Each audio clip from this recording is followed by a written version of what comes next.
الحمد لله الحمد لله رب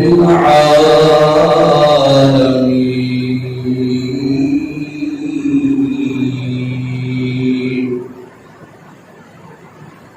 والصلاة والسلام على سيد الأنبياء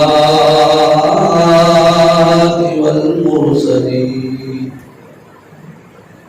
أما بعد فأعوذ بالله من الشيطان الرجيم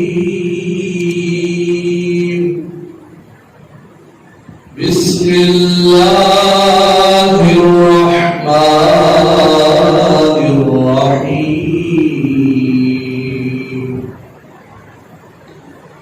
ولقد مكناكم في الأرض وجعلنا لكم فيها معايش قليلا ما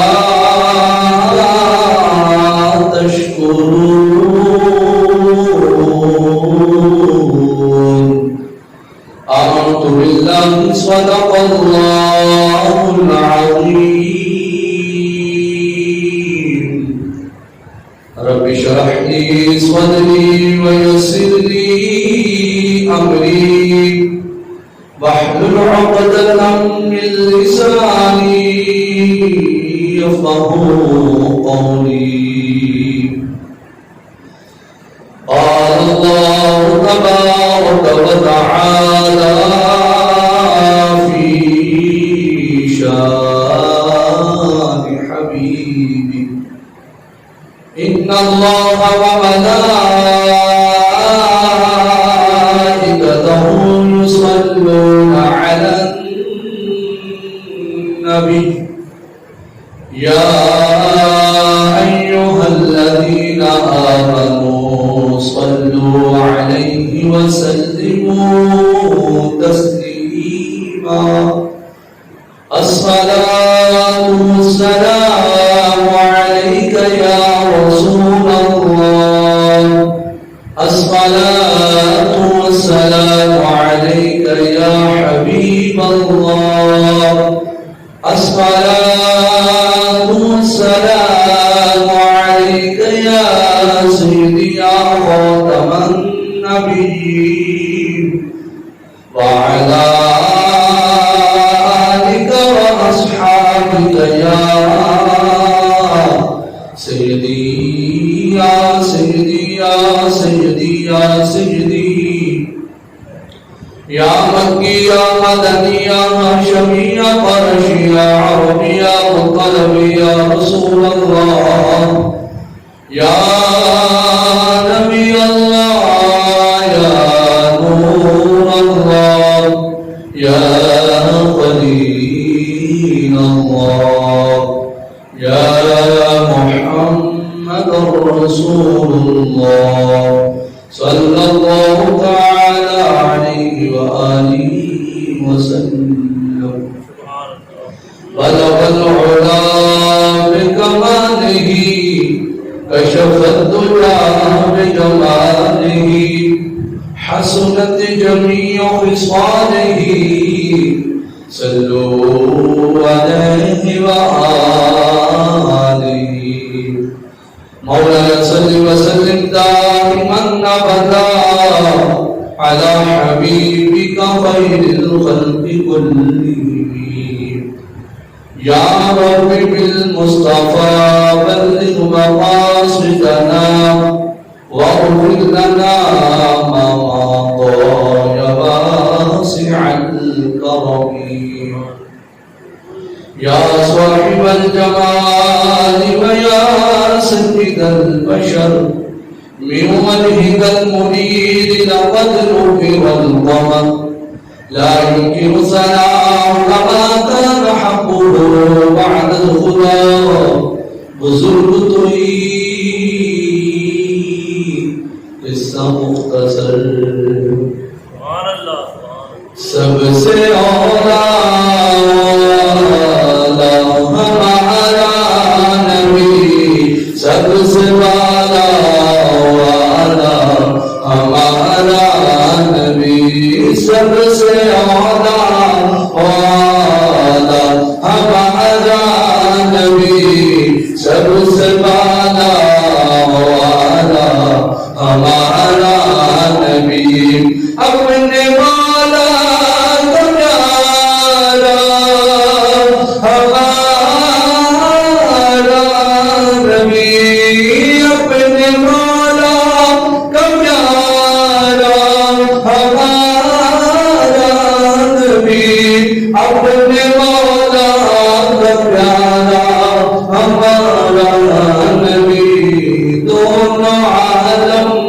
کا دولا ہمارا نبی، دونوں عالم کا دولا ہمارا نبی۔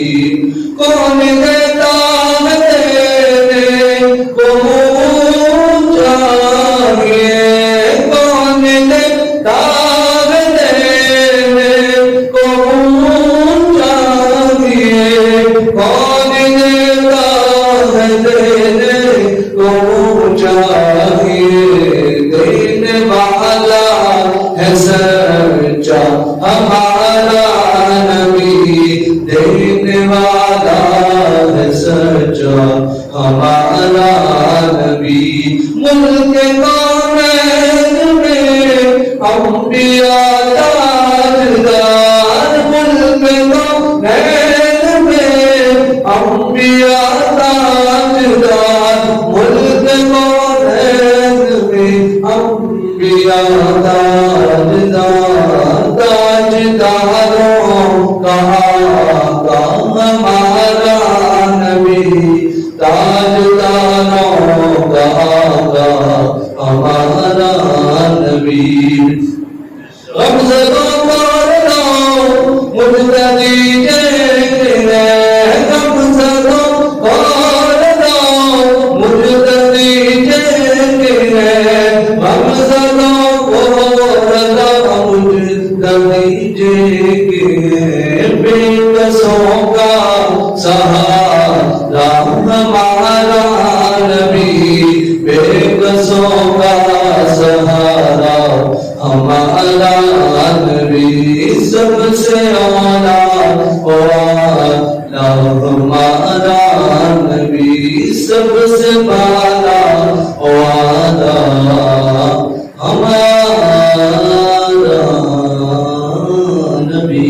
سبحان اللہ، سبحان اللہ، اللہ وعمل والہ واتم ابرارہ وعظم شانہ کی حمد و ثنا کے بعد حضور سید سربراہ حامی بے وسعت رب سارے زمان قائد المرسلین خاتم النبیین نبی اکرم نور مجسم شفیع معظم زینت بزم کائنات حسن کائنات وجہ کائنات مختار گل احمد المجتبی جناب حضرت محمد مصطفیٰ صلی اللہ تعالی علیہ وآلہ وسلم کے دربار بارگاہ میں حضرت کو سلام عرض کرنے کے بعد نہایت ہی معزز و محتشم سامنے ناظرین بزرگوں حدیث ساتھیوں حدیث بچوں اور بے جلال کے فضل اس کی توفیق سے ہم سب نماز جمعہ ادا کرنے کے لیے حاضر ہو رہے ہیں۔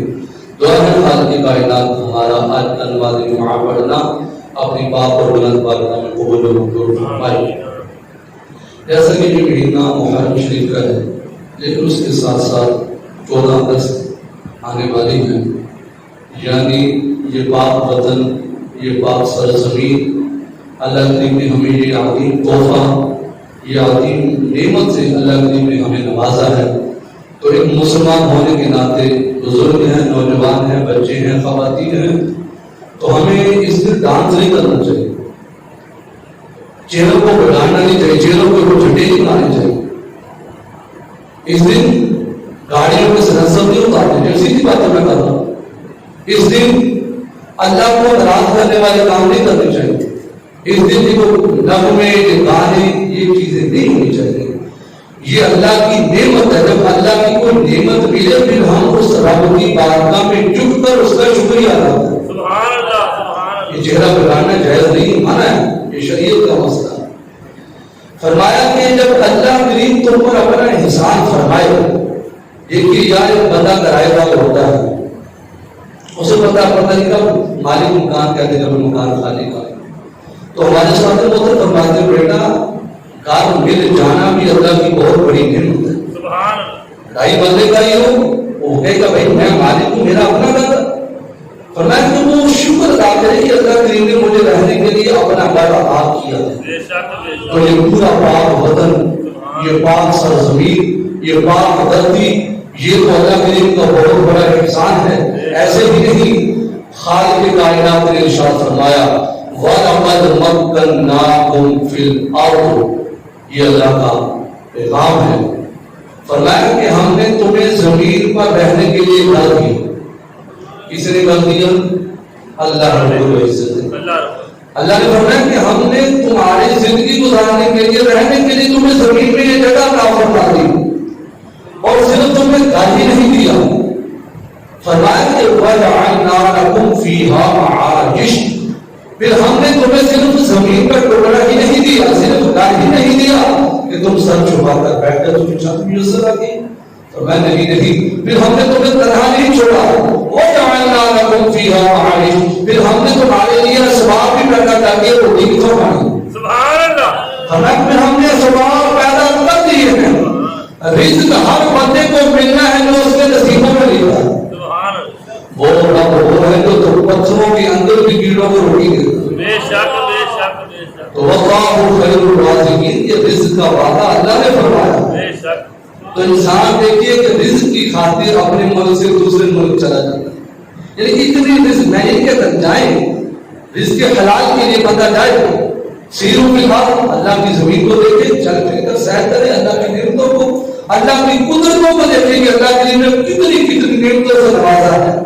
تو میں بات کرنے مقصود ہے کہ رزق کی ہمیں اتنی ٹینشن ہے کہ ہم ملک سے دوسرے ملک چلے جاتے ہیں، حالانکہ اس رزق کا وعدہ اللہ نے ہم سے فرمایا کہ میں دے کر رہوں گا۔ تو محلے کی مسجد ہوتی تو مسجد میں نماز پڑھنے کی توفیق نہیں،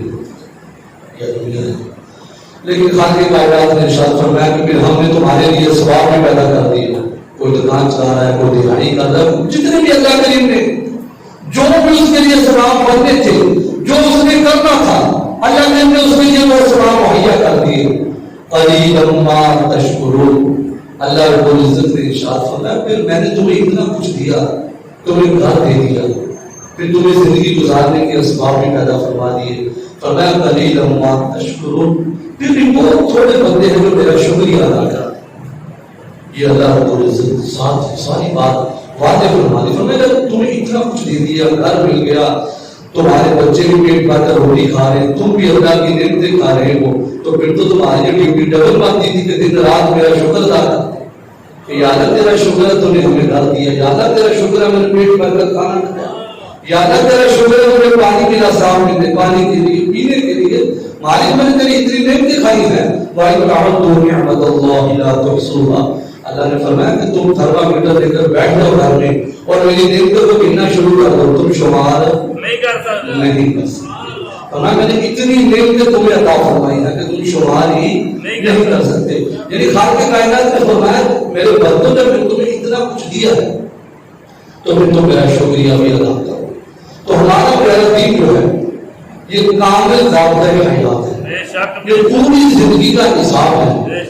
دوسرے جتنے بھی مذاہب کو ہم دیکھیں اس کے اندر اتنی ڈیٹیل سے کوئی بات نہیں ملے گی، جتنی باتیں اور کھول کھول کر ہر بات ہمارے دین نے ہمیں بتا دی۔ سبحان اللہ، سبحان اللہ، لیکن المیہ یہ ہے وہ معزز کے زمانے میں مسلمان ہو کر ہم ذلیل و خوار ہوئے کے قرآن کہ ہم قرآن سے دور جا رہے ہیں، لیکن ہمارا قرآن ہمیں اللہ کریم کا ہر پیغام ہمارے تک حضور کے وسیلے سے پہنچ رہا ہے۔ تو حضور علیہ السلام کے غلاموں جو یہودی ہیں اس نے اپنا نظام ہے زندگی گزارنے، وہ آزاد ہے، کوئی اس کی پکڑ نہیں، وہ آزاد ہے، لیکن جو مسلمان ہے جس نے کلمہ پڑھا ہے اب اس پر قید ہے کہ حرام نہیں کھانا، جھوٹ نہیں بولنا، سود نہیں کھانا، جوا نہیں کھیلنا، یہ اسلام دوسری چیزوں سے منع کرے گا۔ ہاں وہ بندہ اپنی من مانی کرتا ہے، وہ ڈر بولتے کہ قرآن اور ہمارا دین یہی بتاتا ہے کہ جو غلط کام ہے اس سے خود بھی بچو اور اپنے بچوں کو بھی اس کام سے بچو۔ پیارے آقا کریم علیہ السلام نے ارشاد فرمایا یہودیوں کی مخالفت کرو۔ ریزن وجہ کیا؟ یہ جو ہے آپ کے سامنے یہ امامہ شریف ہے، وہ زیادہ بات ہے، کوئی کچھ کہتا کوئی کچھ کو، کسی بھی قلم کا امامہ شریف کو سرکار کی سنت سمجھ کر مان لیے جائے، اللہ ثواب عطا فرمائے۔ ہمیں بندوں کو راضی نہیں کرنا، ہمیں رب کو راضی کرنا، بندے راضی ہو ہی نہیں سکتے، بس رب راضی ہو جائے تو بڑا پاؤ ہوتا ہے۔ امامہ شریف کسی بھی قلم کا ہو سنت سمجھ کر سر پر باندھ لیا جائے تو ایک جمعہ پڑھیں گے تو 70 جمعوں کا ثواب ملے گا۔ سبحان اللہ، یہ تو نصیب کی بات ہے، بات کرنا اور ہے، اور امامہ شریف پہننا یہ بھی بڑے حوصلے کی بات ہے۔ اور میں 70 جمعوں کا ثواب اس بندے کو ملے گا جو امامہ شریف پہن کر ایک جمعہ پڑھے گا۔ سبحان اللہ تو ہمیں تو یہ اللہ نے آفت دی ہے. سبحان اللہ. فرمایا یہودی ہے نا جب وہ پگڑی باندھتا ہے وہ بغیر ٹوپی کے باندھتا ہے. یہودی بغیر ٹوپی کے باندھتا ہے. تم ان کی مخالفت کرو. لیکن چھپانا تو مقصد ہر کوئی ہے لیکن دین کیا کہتا ہے کہ ہمیں اس سے بچنا ہے. یہودی بھی سر پہ کپڑا لگاتا ہے لیکن وہ بغیر ٹوپی کے باندھتا ہے مگر مسلمان ہے اور نیچے ٹوپی رکھے پھر اس کے اوپر کی ماما شریف باندھے. فرمایا یہ ہمارا طریقہ ہے. سبحان اللہ. پھر پیارے آقا کریم علیہ السلام نے ارشاد فرمایا کہ نصارہ کی مخالفت کرو جو بات رکھتے ہیں درمیان سے جو مانگ نکالتے ہیں جسے چیز کہتے ہیں مانگ نکالتے ہیں. اب تو باتوں میں ڈیزائن اتنے مارکیٹ میں آتے ہیں بندہ حیران ہو جاتا ہے یہ مسلمان ہے یا کوئی اور پارٹی کا بندہ جا رہا ہے. اتنے ڈیزائن بالوں کو داڑھی شریف کا اتنا مذاق ادا معاف. لیکن ہمارا پیارے نبی صلی اللہ علیہ وسلم ہمارا پہلا دین کیا فرماتا ہے. حضور نے فرمایا جو نصارہ ہے نا وہ درمیان سے چیز نہیں نکالتے وہ سائڈ سے نکالیں گے. تم ان کی مخالفت کرو جب ایمان نکالو تو درمیان سے نکالو. یہ ہماری سنت یہ ہمارے نبی نے فرمایا یہ ہماری سنت ہے. اور پیارے آقا کریم علیہ السلام نے ارشاد فرمایا آتش پرستوں کی مخالفت کرو. فرمایا آتش پرست کیا کرتے ہیں وہ بڑی بڑی مونچھیں رکھتے ہیں داڑیاں نہیں رکھتے داڑیاں بڑھا دیتے ہیں رگڑ دیتے ہیں. وہ آتش پرست ہے غیر مسلم ہے وہ نہیں داڑھی رکھتے. فرمایا مسلمان ہے اس کے لیے حکم یہ وہ مونچھیں چھوٹی رکھے اور داڑھی بڑی کرے. مسلمان کے لیے کیا حکم ہے مونچھیں چھوٹی رکھے اور داڑھی بڑی رکھے. فرمایا کہ یہ تم کام کرو کیونکہ وہ آتش پرست ہے وہ آگ کی پوجا کرتے ہیں وہ بڑی بڑی مونچھیں. لیکن مسلمان کے لیے فرمایا یہ حکم ہے. تو یعنی ہمیں یہ پورا نظام بتا دیا کہ تمہیں یہودیوں کے پیچھے نہیں چلنے کی ضرورت. تمہارا دین تمہیں ہر چیز بتا رہا ہے. تو پیارے آقا کریم علیہ السلام کے غلاموں آج کا جو ہمارا موضوع یہی ہے ہم اپنے وطن سے محبت کریں. محبت کرنے کا انداز اسلام کے مطابق ہونا چاہیے. کیسے؟ پیارے آقا کریم علیہ السلام نے ارشاد فرمایا حب الوطن من الایمان. فرمایا وطن کی محبت ایمان کا حصہ ہے. وطن کی محبت ایمان کا حصہ ہے. اور ہمارے پیارے نبی صلی اللہ تعالی علیہ وسلم اللہ اکبر حضرت ابو ہریرہ فرماتے ہیں جب ہم کسی جگہ دور سے سفر کر کے آتے ہیں جیسے ہی مدینہ شریف کے مکانات گھر ہمیں نظر آتے ہیں تو پیارے آقا کریم علیہ السلام اپنی سواری کو میری مانگے میں جلدی کر. سبحان اللہ. سواری کو کہتے ہیں جلدی کر جلدی کر. حضرت ابو ہریرہ کہتے ہیں سونے کیا ہو گیا اتنی جلدی کیا؟ فرمایا ہمارا گھر آ گیا. سبحان اللہ. ایک تو ویسے بدن ہونے چاہیے بدن سے محبت. مدینہ شریف سے ہر بندے کو محبت ہے ہر عاشق رسول کو محبت ہے. یہ حضور نے تو وطن کے بارے میں محبت کا وہ ایک نمونہ پیش کیا کہ اپنے وطن سے کتنی محبت کرو. ہمیں اپنے وطن سے اتنی محبت کرو. پیارے آقا کریم علیہ السلام کے غلاموں پیارے آقا کریم علیہ السلام اپنے وطن سے محبت کا طریقہ ہمیں سکھا. میں بہت اہم بات کرنے لگا ہوں. آج ہماری یہ کالونی ہے ہمارا یہ محلہ ہے ہم سارا کچرا ایک سائڈ پر رکھتے ہیں. میں ابھی جمعے سے پہلے بھی دیکھ کر رہا تھا کیا حالات تھے. میرا مقصد کسی کی دیر داری کرنا نہیں. میں کچھ میسج دینا چاہتا ہوں کہ ہمیں اپنی گلیوں کو کیسے رکھنا ہے. دیکھیے یار ہم 40-50 لاکھ اپنے گھر پہ لگا دیتے ہیں. ہم اپنے گھر کو سنبھالتے ہیں گلی جہاں کرتی ہے جائے یہ آپ نے بھی دیکھا ہوگا. ہم کیا کرتے ہیں اپنے گھر کی صفائی کرتے ہیں کچرا اٹھاتا ہے دوسرے کے گھر کے سامنے یا اپنے دروازے کے ساتھ. اندازہ کیجیے میں نے پہلے کہہ دیا میرا مقصد کسی کی دل اداری کرنا نہیں. میرا جو کوئی مہمان آتا ہے میرا جی نہیں چاہتا کہ اس طرف سے آئے. جو حالات ہوتے ہیں دروازے کے سامنے جو حالات اس لیے میں اس کو باقی رابطہ جو بھی مہمان ہے بیچارہ اس طرف سے ہے وہ کیا کہ گئے محلے کے امام اور دروازے کے سامنے. یہ میں نے پہلے کہہ دیا میرا دل اداری کرنا مقصود ہے. میں یہ کہنا چاہتا ہوں کہ ہم صفائی کا کتنا اہتمام رکھیں. یقین جانیے جب کچرا پڑا ہوتا ہے جب بارش ہوتی ہے کتنا تعفن پھیلتا ہے کتنی بدبو آتی ہے اور وہ بدبو بچوں پر کتنی اثر انداز ہوتی ہے وہ کتنی خطرناک بیماریاں پھیلتی ہیں جب اس کوڑے کرکٹ سے وہ ہوا پھیلتی ہے. آپ نے محسوس کیا ہوگا جب ہوا چلتی ہے تو ہم کہتے ہیں یار بڑا تعفن پھیل رہا ہے. یہاں یارو ہم ایک دکان پر جاتے ہیں ہمیں پتا ہے کہ ایک دکان ہے وہ 4 گلیاں دور ہے وہاں سے مجھے کپڑا اچھا ملے گا. میرے سامنے دکان ہے وہاں سے مجھے کپڑا اچھا نہیں ملے گا.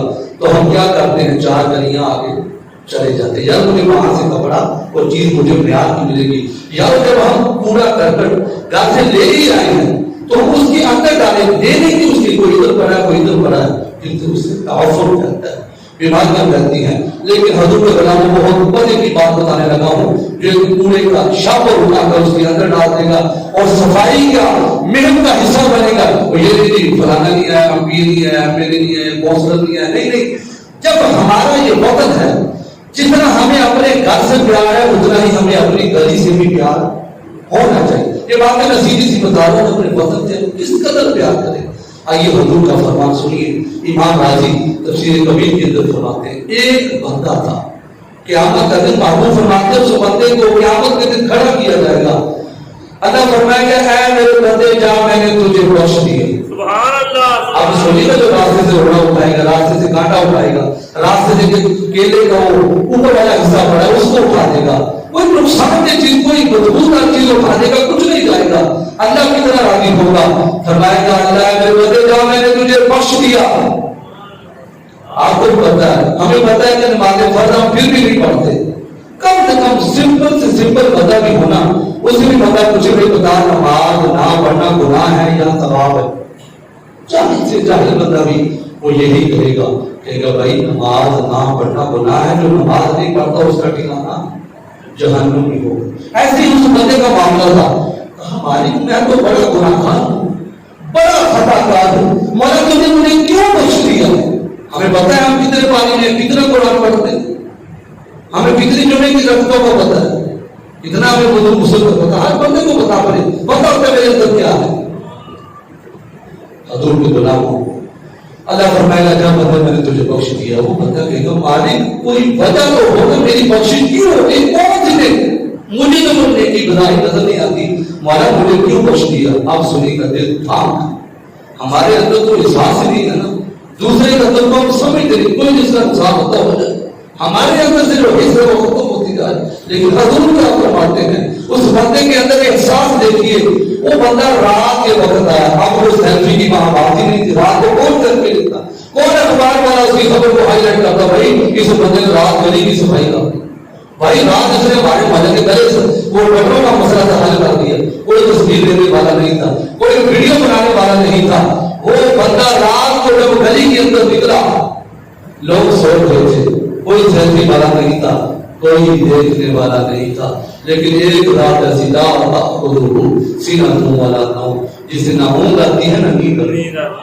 وہ رب دیکھ رہا تھا، وہ یہ مووی کر رہی تھی جس کی ہارٹ بڑی پاورفل ہے، کوئی میرج ان پر حملہ نہیں کر سکتا، یہ پوری زندگی کی ریکارڈنگ ہو رہی ہے، پوری زندگی کا یہ مووی بن رہی ہے، یہ سارا حساب دینا پڑے گا۔ اس بندے نے گلی سے گزرا، رات کا وقت تھا، اندھیرا تھا، اس کے پاؤں پہ روڑا لگ گیا، پاؤں پر ایک روڑا لگا، یہ تفسیر کبیر کی بات ہے، حضور کو فرمان پڑھ کر سنا رہا ہوں۔ اس بندے نے وہ روڑا اٹھایا، اس نے روڑا اٹھا کر ایک سائڈ پہ رکھ دیا، تو اللہ نے فرمایا میرے بندے بتا وہ تم نے روڑا کیوں اٹھایا تھا؟ اللہ اکبر، وہ بندہ کہنے لگا میرے مالک میرے دل میں خیال آیا تھا یہاں سے کوئی بزرگ نمازی گزرے گا، کوئی بیچارہ معذور ہو، کوئی بیچارہ مریض ہوگا، کوئی بیچارہ کو اس کو پتہ نہیں چلے گا نیچے رو رہا ہے، تو میں نے دل میں سوچا چلو مجھے تو پتہ چل ہی گیا ہے، یہ نہ تو کسی اور کا نقصان ہو جائے، مالک میں نے یہ سوچتے ہوئے کہ کسی بزرگ کو نقصان نہ پہنچے، یہ لوگ بزرگ کو پریشان کرتے اور اسے یاد نہیں کرتے، یہ کیسی بات ہے؟ یہ ہمارا دین ہے جو بزرگوں کا ادب احترام سکھاتا ہے۔ اس نے کہا کہ کوئی بزرگ کو تکلیف نہ پہنچے، میں نے اس لیے روڑا اٹھا دیا۔ اللہ نے فرمایا میرے بندے جب تم نے میرے بندوں کا خیال کیا تو میں تیرا رب اور میں تیرا خیال رکھا۔ اے میرے بندے تو نے میرے بندوں کا خیال رکھا، تو نے میرے بندوں کا خیال رکھا، میں تیرا خیال کیوں نہ رکھوں؟ جا میرے بندے جو تم نے روڑا اٹھایا تھا، گلی کو صفائی کا اہتمام کیا ہے، جا سے روڑا اٹھانے کی برکت سے میرے تجھے کو اس واقعے سے ہمارے لیے کیا درس ہے؟ سارا کچرا اٹھایا اور اس کے اندر اللہ کے بندوں مین دروازے کے سامنے ہمارے بھی بچے، ہم اس بات فالو کریں۔ بائک میں اس نے مجھے بات نکالا تھا آپ کے دروازے کے سامنے یہ معاملہ نہیں، یار ہم جن سہولت موجود ہے اس کا فائدہ اٹھائیں، اطلاع کریں، لیکن ہماری ذمہ داری بنتی ہے کہ ہم اپنے بدن کو صاف رکھیں، کیونکہ جو بندہ صاف ستھرا رہتا ہے پھر اللہ بھی اسے پسند فرماتا ہے۔ حضور علیہ الصلوۃ والسلام کے غلاموں ہمارے بدن بڑی ضرورت ہے. ہمارے شیخ محترم نے یہ شجر کاری مہم چلائی ہے الحمدللہ. اور یہ بات ہر بندے کی اپنے ذریعے ویڈیو بناتے ہیں جس کا مقصد ہے تو ریزن ہے. یہ غرور احمد کس بات کا غرور ہے؟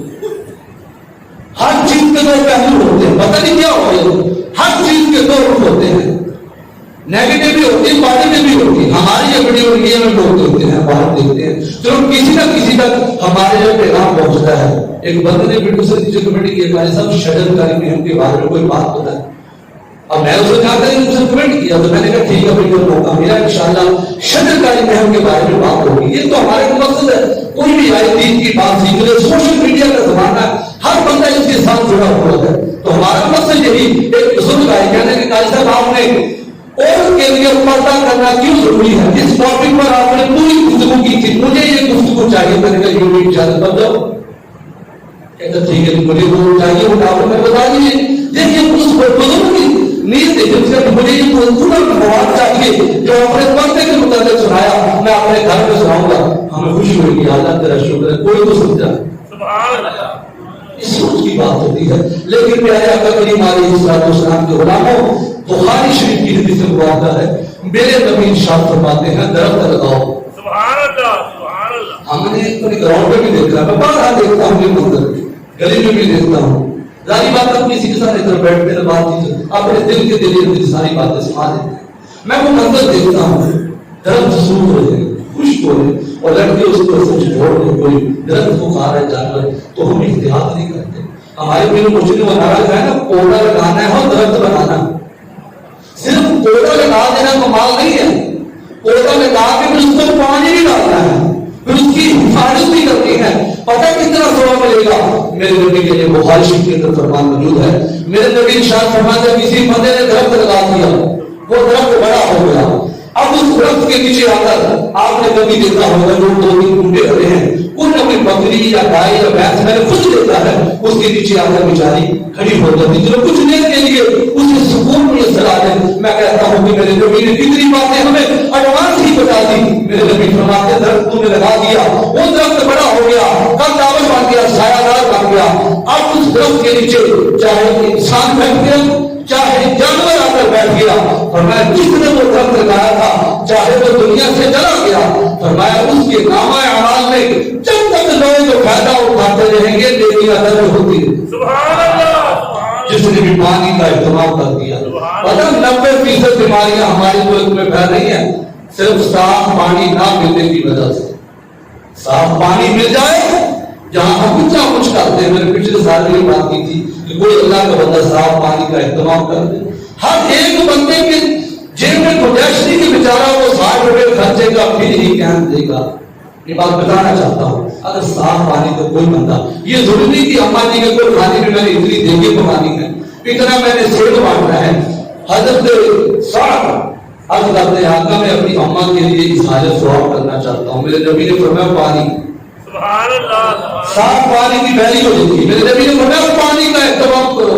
حضرت سعد نے پھر وہ ایک دو جگہوں کی تو بات ہی نہیں رہی, پورا وہ پورا کروایا. پھر نبی نے فرمایا یہ سعد کی ماں کے نام پر ہوا. سبحان اللہ. پھر مسلمانوں کو پانی کی ضرورت, یہودی کا قبضہ ہے, وہ حضرت سمانے گلی والی بات. حضور نے فرمایا جو بندہ پانی کا اہتمام کرے گا میں آمنہ کا لال اسے جنت کا ٹکٹ دوں گا. سبحان اللہ. حضرت سمانے گلی جلدی جلدی یہودی کے پاس گئے, وہ زیادہ سے زیادہ 5 یا 6 ہزار دینار کا وہ کنواں تھا. آپ نے فرمایا کہ میں کنواں لینا چاہتا ہوں. اس نے کہا میں مفہوم پیش کر رہا ہوں. اس نے کہا نہیں یہ زندگی کی بات نبی, لیکن حضرت سمانے گلی نے فرمایا کہ میں تجھ سے سارا سمانے لیتا تو بات پکی کر. اس نے کہا میں 40,000 دینار کا یہ کنواں تجھے بیچوں گا. عثمان غنی نے فرمایا بس تیری اتنی بات تھی. یہ پانی صاف کی بات میں اہمیت بات کر رہا ہوں کہ پانی کس قدر ضروری ہے زندگی کے اندر. عثمان غنی نے فرمایا بس تیری اتنی بات. اس نے کہا یار تجھے بھی پتا ہے 500-600 دینار کا یہ کنواں اتنا مہنگا پانی نہیں ہے, تو تو نے 40,000 بھی لگا دیا پھر بھی کہتا تھوڑا ہے. کہا خدا کی قسم میں تو 60,000 دینار لے کر آیا تھا کہ آج تم جتنے بھی مانگے گا میں لے کر رہوں گا. وہ یہودی کہنے لگا کیا خیر یہ تو ہے, آپ کہتے ہیں تو باتوں تو ٹھیک ہے, اور میں چلا تو تو سمجھا ہی نہیں. میرے نبی نے اعلان کر دیا جو آج کنواں خریدے گا جنت کا سرٹیفکیٹ مل جائے گا. میں نے کہا میں پیچھے نہ رہ جاؤں، ساری زندگی کی پونجی بھی لگانی پڑے، آج جنت کا ٹکٹ سوال نہیں کرتے۔ امام الانبیاء کے غلاموں، یہ بڑا افسوس کا مقام ہے، ہمارے نوجوان اپنے چہروں کو بگاڑتے، یہ جائز نہیں ہے، منع کیا علماء کرام نے۔ صرف بات دوسری بات، یہ بات رپیٹ کرو، کیا لڑکیاں چہروں پہ بتا رہی ہیں جھنڈے؟ وہی سے یہ پاکستان میں آیا جھنڈے بنانا، لڑکیاں دوڑ لگا رہی ہیں، کرکٹ کھیل رہی ہیں، کبڈی، کیا اس لیے پاکستان تھا کہ ووٹ نہیں کھیلے؟ کیا اس لیے پاکستان حاصل کیا تھا کہ لڑکے سر سر اڑا کر جشن آزادی منائے؟ کیا اس لیے پاکستان حاصل کیا تھا کہ لوگوں کو پہلا کلمہ بھی نہ پڑھنا ہو، ہمارے اوپر مسلط ہو گئے؟ نہیں نہیں، کہہ دیا تو محمد رجنا ہوں یا مصور پاکستان ہوں، یہ دونوں بزرگ ہمارے جنہوں نے اتنی محنتیں کی، وہ تو یہی کہیں گے نامنا ہمیں کسی لیڈر کی ضرورت نہیں ہے، کسی گورے کالے کے قانون کی ضرورت نہیں، ہمارا قانون وہی ہے جو ہمارے نبی ہمیں دے گے، سبحان اللہ، ہمارا قانون وہی ہے جو ہمیں اللہ کریم نے عطا فرما دے گا۔ میرے بھائیوں 14 کا جو دن ہے، یہ اللہ کریم نے ہمیں جو پاک وطن بڑی کاوشوں کے بعد ملا ہے، ہمیں تو پتہ نہیں، ہمارے باپ دادا سے پوچھیں، دنیا کی سب سے بڑی ہجرت ہوئی ہے اور 20 لاکھ لوگ شہید ہوئے، 20 لاکھ لوگ شہید ہوئے، تو سر اتارا، چہرہ بٹا اور نغمے چلا رہا ہے، گانے چلا رہا ہے، یہ جشن بربادی ہے۔ جشن آزادی تب ہوگی جب 14 اگست کے دن فجر کے ٹائم ہماری مسجد بن جائے۔ سبحان اللہ، امید تو نہیں ہے لیکن اللہ کے گھر سے ہمیں نا امید نہیں کہ 14 اگست کے دن مسجد بن جائے، سارے رب کی بارگاہ میں شکرانے کے نوافل بھی پڑھے اور اللہ کا شکر بھی ادا کریں اور قرآن پاک کی تلاوت بھی کریں، اور ان شہداء کو جنہوں نے اتنی جانیں دے دی اس پاک وطن کے لیے، تب جا کے ہمیں پاک وطن حاصل ہو۔ لوگ کہتے ہیں کہ علماء کرام نے کچھ نہیں کیا، میں نے کہا 1857 کی ہسٹری پڑھ، یہ علماء کرام ہی تھے جنہوں نے لوگوں کو دو قومی نظریہ سمجھایا، وہ حضور مجدد الفسانی جو حق کے سامنے کھڑے ہو گئے اپنے حق بیان کے لیے اور باطل کی آنکھوں میں ڈال کر آپ نے حق بیان کیا، آپ نے کہا نہیں، اور رب کا قرآن کا بھی یہی اللہ کا فیصلہ ہے، وَإِنَّ لَكُمْ فِي الْأَنْعَامِ لَعِبْرَةً، فرمایا بندو ذرا غور سے کرو، تمہارے لیے عبرت ہے، ایک بھینس ہے، ایک گائے ہے، دیکھیے اللہ کی قدرت، دیکھیے وہ چارہ کھاتی ہے، ایک طرف گوبر آتا ہے، اس کے اندر خون بھی ہوتا ہے، اور میرا رب کتنا قریب رب ہے، پھر بھی دودھ دیتا ہے۔ سبحان اللہ، گوبر اور خون کے درمیان سے دودھ آتا ہے، کبھی آپ نے دیکھا ہو دودھ میں گوبر آیا ہو، کبھی خون کی رنگت دودھ کے اندر آئی ہو، وہ لگبھگ بیماری کی صورت میں ہو جائے، لیکن ویسے عام طور پر ایسے نہیں ہو سکتا۔ رب نے فرمایا لوگوں میں تو رب ہو کر یہ اعلان کر رہا ہوں، میں گوبر اور خون کے درمیان سے تمہارے لیے وہ پاک اور نفیس دودھ نکال دیتا ہوں، میں رب ہو کر یہ اعلان کر رہا ہوں، ہندو بھی پلید ہے، انگریز بھی پلید ہے، میں نے رمضان کے اندر تمہیں پاک وطن عطا کر دیا۔ سبحان اللہ، یہ میرے رب کی شان ہے کہ اس نے ہمیں یہ پاک وطن عطا فرمایا۔ تو میرے بھائیوں، جو گنا ہوتا ہے گنا جس کا ہم کو کوئی جوس کہتے ہیں، کوئی رس کہتے ہیں، اپنی اپنی زبان ہے، گنے کی فصل ہوتی ہے۔ آپ کو پتا ہے لوگ چھپے ہوئے تھے بیچارے، لوگ گنے کی فصل میں چھپے ہوئے، یہ بات ان کے لیے کہنے کو چہرے بگاڑیں گے، ڈانس کریں گے، یہ کریں گے، وہ کریں گے، یہ ہمیں آزادی کیسے دے؟ گنے کی فصل میں ایک ماں بیچاری بیٹھی ہوئی تھی، اس کی گود میں چھوٹا سا دودھ پیتا بچہ، توجہ نہیں کر رکھنا، دودھ پیتا بچہ تھا کہ ہندو جو ہے وہ ڈھونڈ رہے تھے مسلمانوں کو، جو مسلمان نظر آتا اس کی گردن اڑا دیتے۔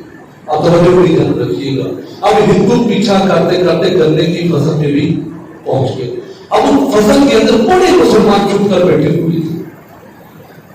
اس ماں کے حوصلے پر قربان گئی، اس ماں نے دیکھا بچہ روئے گا، بچے کو کیا خبر، بچہ تو روئے گا، بھوک لگے گی، پیاس لگے گی، روئے گا۔ اس ماں نے دیکھا کہ میرا بچہ رویا تو میرے بچے کی وجہ سے کئی مسلمان شہید ہو جائے۔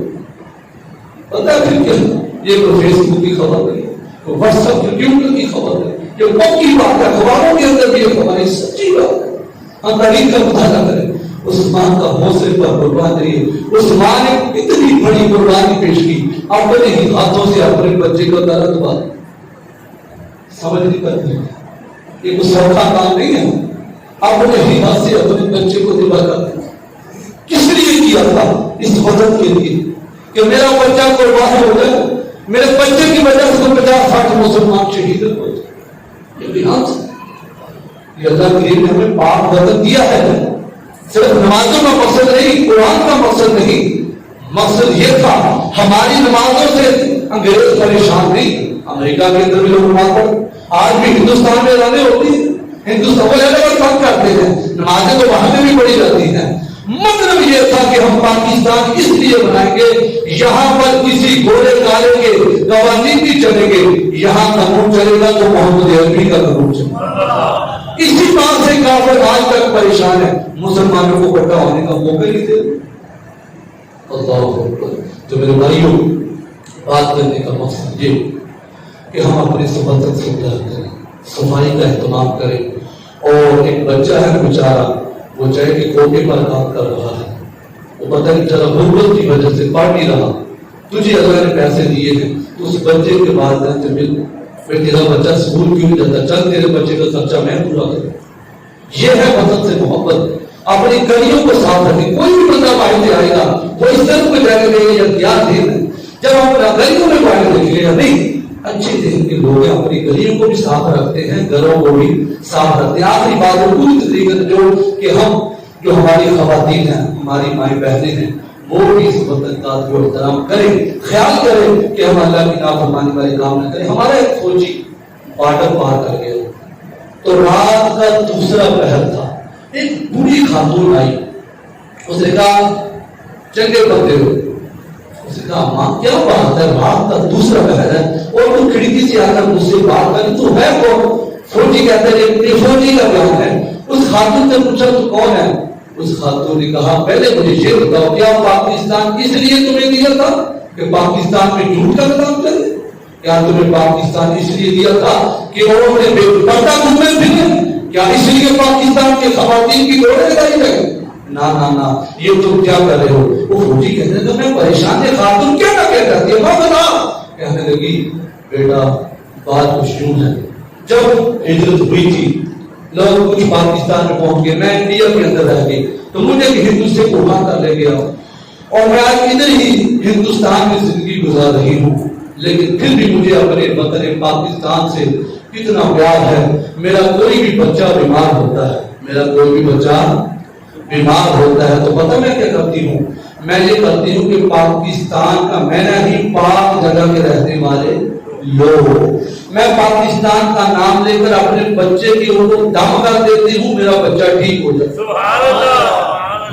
جس وطن کے نام میں اتنی برکت ہے، اس دردی کا کیا گمان ہوگا. 1965 کا مطالعہ کریں، دادا صاحب آ گئے، بابا فرید آ گئے، سلطان بہو آ گئے، پیر میرے انڈیا، کتنی بڑی ہستیاں جن کی وجہ سے آج یہ پاکستان بچا ہوا ہے، کیونکہ یہ اولیاء کا ہے میدان. میں یہ کہنا چاہتا ہوں یہ وطن حکمرانوں کا نہیں، یہ وطن ہمارا ہے. یعنی کہ دوسری جگہ جائیں گی باہر، ہم نے اس ملک میں رہنا ہے، ہم نے یہاں پر ہمارے باپ دادا بھی یہی، ہم نے بھی یہی رہنا ہے. تو دعا کیا کریں اللہ اس پاک دھرتی کو تعصب قیامت شاد رکھے، آباد رکھے. اور خدا کا سبق دن قرآن کی تلاوت کرنی ہے، نماز پڑھنی ہے اور اللہ کی بارگاہ میں شکرانے کے نوافل ادا کریں. اللہ ہمارے اس پاک وطن کو ترقی